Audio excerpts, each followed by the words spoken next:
উদ্ধার 20,000 ইয়াবা ট্যাবলেট, গ্রেপ্তার মিজো মহিলা সহ 3 জন। থেমে নেই অবৈধ মাদকের চোরাচালান বাণিজ্য। প্রতিনিয়ত উপত্যকার বিভিন্ন প্রান্তে পুলিশের হাতে ধরা পড়ছে মাদক সামগ্রী। পাচারকারীদের পাকড়াও করে পোড়া হচ্ছে হাজতে। তবু থামছে না অবৈধ মাদকের চোরাচালান বাণিজ্য। মাদক বিরোধী অভিযানে আবারও বৃহৎ সাফল্য পেল ধলাই পুলিশ। বৃহৎ পরিমাণের মাদক দ্রব্য সহ পুলিশের হাতে আটকা পড়ল মিজো মহিলা সহ মিজোরামের বাসিন্দা 2 মিজো যুবক।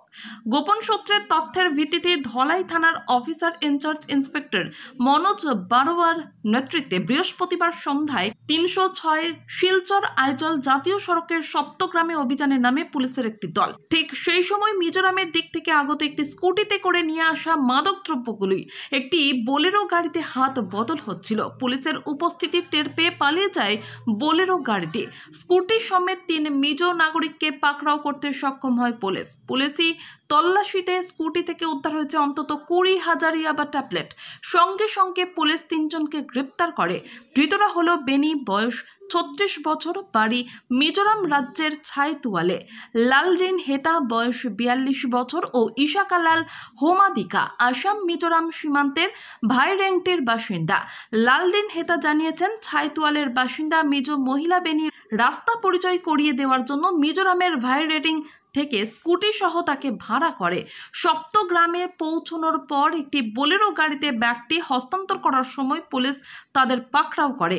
এদিকে অভিযানের সময় পুলিশের উপস্থিতি টের পেয়ে মাদক দ্রব্যগুলি সমেত নিয়ে আসা বোলেরো গাড়িটি পালিয়ে যেতে সক্ষম হয়। পুলিশ ধৃতদের বিরুদ্ধে মামলা নথিভুক্ত করে তদন্ত শুরু করেছে। উদ্ধারকৃত ইয়াবা ট্যাবলেটের বাজার মূল্য আনুমানিক 15 লক্ষ টাকার অধিক হবে বলে জানা গিয়েছে।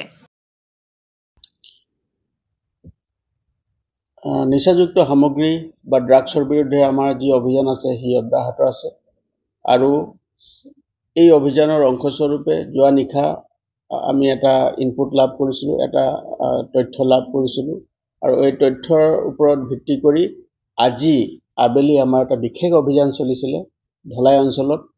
এই য'ত অভিযান চলিছিলে সেই অঞ্চলটো হ'ল সপ্তগ্ৰাম আৰু এই অঞ্চলটোতে অভিযান কালত আমি 3 জনকৈ ব্যক্তি, তাৰে এগৰাকী মহিলা আছে, তাক আমি যেতিয়া ইণ্টাৰচেপ্ট কৰোঁ, ইণ্টাৰচেপ্ট কৰাৰ পিছত যেতিয়া তালাচী চলোৱা হয়, তালাচী কালত আমি 21,000 ইয়াবা টেবলেটছ 21,000 ইয়াবা টেবলেটছ তেওঁলোকৰ পৰা আমি জব্দ কৰিবলৈ সক্ষম হ'ম।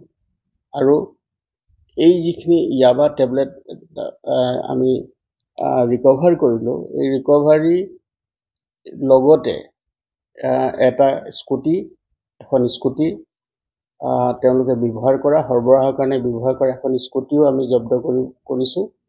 আৰু তাৰ লগতে এই যিখিনি সামগ্ৰী, নিচাযুক্ত সামগ্ৰী আমি জব্দ কৰিলোঁ, ইয়াৰ চোৰাং বজাৰত ইয়াৰ অনুমানিক বজাৰ মূল্য হ'ল প্ৰায় 6 কোটি টকা।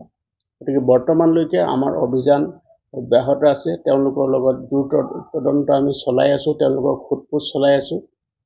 আৰু আমি প্ৰাৰম্ভিক তথ্যত আমি তদন্তত গম পোৱা গৈছে যে এই যি নিচাযুক্ত সামগ্ৰী আছে এই চুবুৰীয়া ৰাজ্যৰ পৰা আহিছিলে আৰু আমাৰ এই জিলাৰ জৰিয়তে বহিৰাজ্যলৈ লৈ যোৱাৰ তেওঁলোকৰ পৰিকল্পনা আছিলে। আমাৰ যিটো আমি তথ্য লাভ কৰিছিলোঁ সেই তথ্যৰ ভিত্তিত আমি তেওঁলোকক ধৰিবলৈ সক্ষম হ'লোঁ।